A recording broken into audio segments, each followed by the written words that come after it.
जय श्री राधे। मैथिली ठाकुर को तो हर कोई जानता होगा।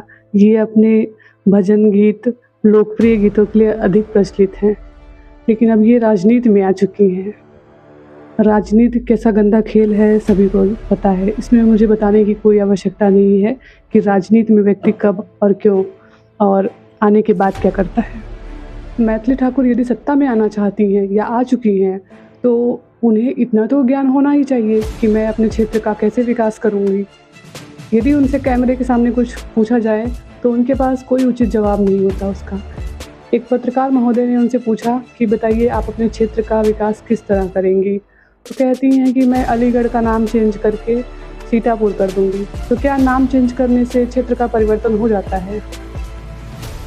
सत्ता में आना बड़ी बात नहीं, पर यदि आपको कुछ ज्ञान ही नहीं है कि आप अपने क्षेत्र को कैसे विकसित करेंगी, तो आप खुद समझ सकती हैं कि अभी आप उसके योग्य नहीं हैं। जब मैथिली ठाकुर से एक पत्रकार महोदय ने पूछा कि बताइए व्हाट इज़ द ब्लूप्रिंट क्या है, वो जवाब देती हैं कैमरे के सामने मैं आपको कैसे बता दूँ, ये तो बहुत ही निजी बात है। जो सामाजिक सुधार की बात है वो निजी बात कैसे हो सकती है? और यदि वो निजी बात है तो आपको ज्ञान नहीं है शायद इस बात का कि समाज का विकास किस तरह किया जाता है, जब आपको इतना ही नहीं पता व्हाट इज़ द ब्लूप्रिंट।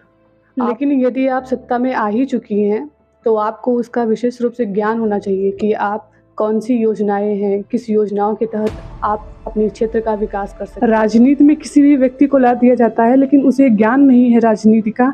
देश का प्रधानमंत्री हो या मुख्यमंत्री हो या कोई भी हो, उसके लिए उतना स्ट्रगल नहीं करता वो, लेकिन जितना एक आईएएस बनने वाला व्यक्ति करता है। वो अपने जवानी के पूरे साल लगाता है, हाँ, अपना समय देता है, अपना पैसा लगाता है और अपनी शक्ति लगाती है। सब कुछ लगाने के बाद भी वो व्यक्ति तब जाके आईएएस बनता है। और ऐसे हम किसी को भी चुन लेंगे तो हमारे देश का क्या कल्याण होगा, हमारे क्षेत्र का क्या कल्याण होगा। और मुझे लगता है कि सत्ता में आने के बाद ही देश का कल्याण होता है क्या? सत्ता में आए बिना भी तो बहुत कुछ किया जा सकता है। क्यों? क्या हमारे गुरुदेव प्रेमानंद महाराज जी सत्ता में आए हैं तब भी वो कितने लोगों को बदल दिए हैं। तो बदलाव हमारी सोच से शुरू होती है, न कि सत्ता में आएंगी तभी आप देश का कल्याण करेंगी। और जो लोकप्रिय अपने गानों के लिए जाना जाता है वो व्यक्ति सत्ता में आके क्या ही कर लेगा फिर, जिसको पता भी नहीं है कि वो अपने देश का विकास किस तरह से करेगा। अगर 2 लाइन उसको कह दिया जाए कि आप 2 लाइन सिर्फ बोलिए कि आप किस तरह से अपने क्षेत्र को विकसित करेंगे, तो वो 2 लाइन भी खुद से नहीं बोल सकती हैं। तो ये बात समझनी होगी। अंधों की तरह उसी लाइन में नहीं भागना होगा कि सब कह रहे हैं कि वो सही है लड़की, उसको वोट दो तो उसको ही वोट दिया जाए।